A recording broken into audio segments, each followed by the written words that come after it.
आपके स्नेह और सहयोग से मैं लगातार राजनीति में सभी कला कलम और कृपाण की पावन धरा में जिनके स्नेह से मेरी राजनीतिक यात्रा प्रारंभ हुई। हमारे छोटे भाई जब हम बुंदेलखंड डिग्री कॉलेज में पढ़ते थे तो उस समय एक बहुत बड़ा आंदोलन चला आरक्षण विरोधी, और उस समय हमारा छोटा भाई उमेश गुप्ता झांसी में उस आंदोलन का नेतृत्व कर रहे थे।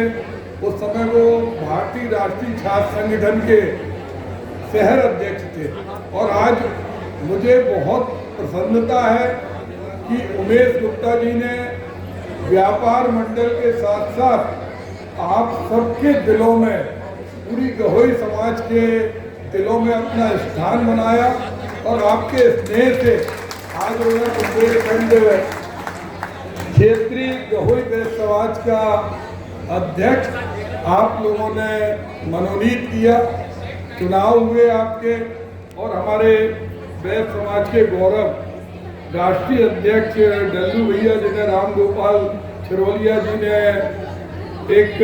जिम्मेदारी दी। मैं सबसे पहले उन्हें बधाई देता हूं, क्योंकि मैं यहाँ पूरे हॉल में देख रहा, इस हॉल के अंदर केवल झांसी के लोग नहीं, पूरे बुंदेलखंड के लोग इतने तपती हुई दोपहरी में आए। इसका ये निश्चित रूप से उद्घोष है कि अगले वर्ष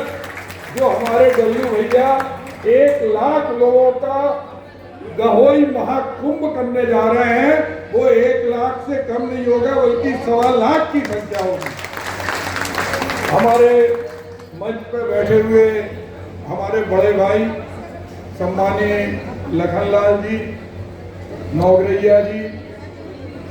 जिन्होंने झांसी के अंदर एक अपना अमिट स्थान बनाया है, हमारे भाई प्रदीप सरावगी जी, मनमोहन गहना जी, हमारे राजू परसर जी, मंच पर बैठे हुए जैन समाज के और अग्रवाल समाज के और गहोई समाज, तीनों समाजों में जिनकी एक सरलता की चर्चा होती है, गहोई समाज के अध्यक्ष और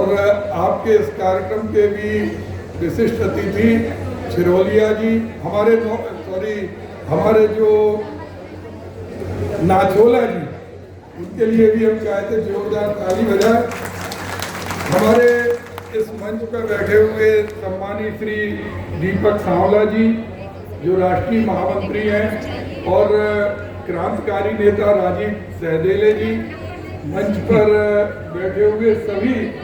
भरत भाई, सभी लोग बैठे हैं, मैं सभी को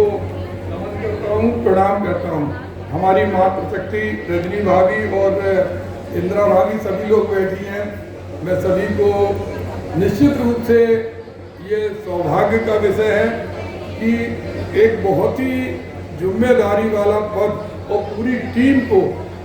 एक ऐसी जिम्मेदारी दी है, और उसकी अग्नि परीक्षा भी पूरी राष्ट्रीय स्तर पर उनको सबसे पहले देना पड़ेगी। क्योंकि अगर झांसी के अंदर 1 लाख, 1.25 लाख लोगों का कोई कार्यक्रम होगा, तो उसके सबसे बड़ी जिम्मेदारी बुंदेलखंड क्षेत्रीय गहोई वैश्य सभा की होगी। तो ये, और मैं समझता हूँ अगर आप लोग इस बात से सहमत है कि 1 लाख लोगों को हम उसी तरह आतिथ्य देंगे जिस तरह झांसी के अंदर पलक पहाड़े बिछाकर कोई कार्यक्रम होता है, उस कार्यक्रम में अपनी सहभागिता करते हैं, तो दोनों हाथ उठा दें। और हमारा ये सौभाग्य है कि हमारे समाज के गौरव, जिन्हें उत्तर प्रदेश सरकार में कैबिनेट मंत्री का दर्जा मिला, और हम जानते हैं कि हमारे जीवन में गाय और गंगा सबसे महत्वपूर्ण है, और एक ऐसी जिम्मेदारी, जिस जिम्मेदारी को हम सब लोगों को नवाजा है, हमारे कैबिनेट मंत्री श्याम बिहारी गुप्ता जी, हम चाहते जोरदार उनके लिए भी ताली बजाएं, क्योंकि उनके जो जिम्मेदारी उन्हें मिली है, वो जिम्मेदारी हम सब लोगों के संस्कारों को मिली है। हम जानते हैं कि एक माँ हमें जन्म देने वाली होती है, एक माँ जिस माटी में हम जन्म लेते हैं, और एक माँ गाय माता होती है। और आज हम देखते हैं कि गाय माता के प्रति लोगों की उदासीनता, लोगों की उपेक्षा निरंतर जारी है। और लोग जिस तरह बीच में हम देखते थे कहीं पॉलीथीन या कूड़ा या रास्ते में कुचल के खत्म हो जाती थी और उससे इतना दुख होता था, लेकिन इन सब के लिए, संस्कारों को सृजित करने के लिए और उनकी रक्षा के लिए हमारे भाई श्याम बिहारी गुप्ता जी को जिम्मेदारी मिली। ये जिम्मेदारी केवल उन्हें नहीं है, हम सब लोगों को है। आज के इस ऐतिहासिक अवसर पर मैं निश्चित रूप से अपने आप को सौभाग्यशाली मानता हूं कि मेरे राजनीतिक जीवन में, चाहे बुंदेलखंड डिग्री कॉलेज का सफर हो, चाहे कांग्रेस पार्टी का स्वर्गीय रतनलाल गुप्ता जी के आशीर्वाद से मैं शहर अध्यक्ष भी बना था, लखन भाई बैठे हैं, और बुंदेलखंड डिग्री कॉलेज में हमारे श्रद्धेय दामोदर दास ग्याड़ा जी हम लोगों के ग्रुप को पूरा मेंटेन करते थे। उसमें हम सब लोग रहते थे, रेजा जी रहते थे, मनोज भाई आज सक्रिय हैं। तो आज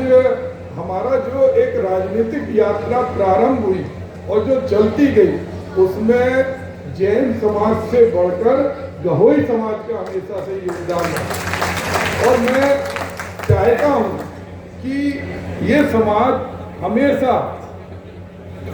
जाति की संकीर्णता से ऊपर उठकर काम करती है। मुझे याद आता है 2011 में जब मैं भारत सरकार में मंत्री था और उस समय डल्लू भैया थे, हम लोगों ने दिल्ली के अंदर, उस समय सांवला जी भी थे, तो हम लोगों ने जय गहोई का नारा हम लोगों ने वहाँ खुलकर लगाया था और जय गहोई बोला, वो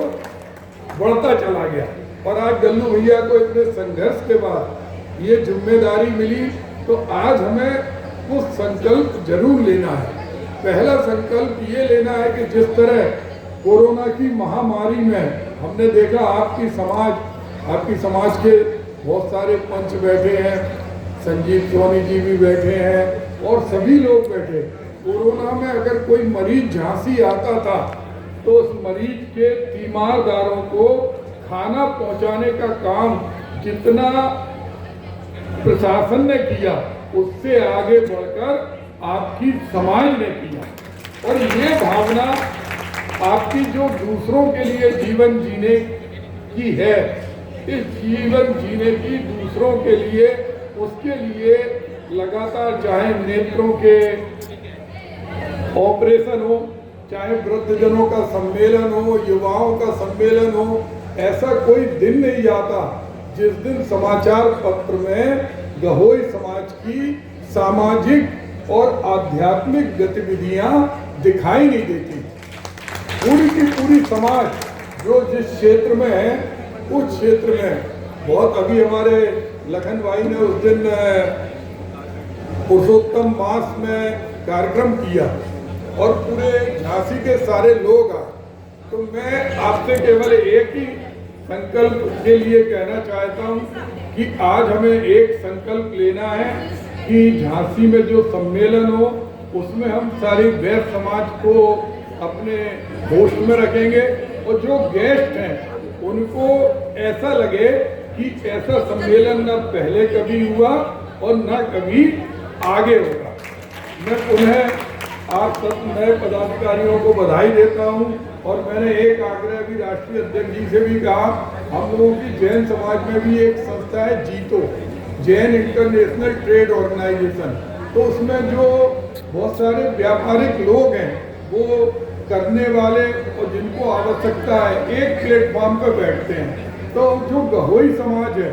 मैंने पिछले सामाजिक कार्यक्रम में भी कहा था कि आपका एक बैंक जरूर प्रारंभ होना चाहिए। आप चाहते हैं कि राष्ट्रकवि मैथिली शरण गुप्त को भारत रत्न मिले, तो उस लड़ाई की प्रारंभ आप हस्ताक्षर अभियान से कर रहे हैं। आप उनके नाम से एक ऐसा बैंक जरूर बनाइए जिसमें समाज के वो लोग जिन्हें पैसे की आवश्यकता है और जो आपकी समाज के कुबेर हैं, भामाशाह हैं, जिनको दूसरे बैंकों में जमा करते हैं, वो उसमें जमा करें। और निश्चित रूप से मैं ये मानता हूँ कि जिस भी नाम से आप बैंक खोलेंगे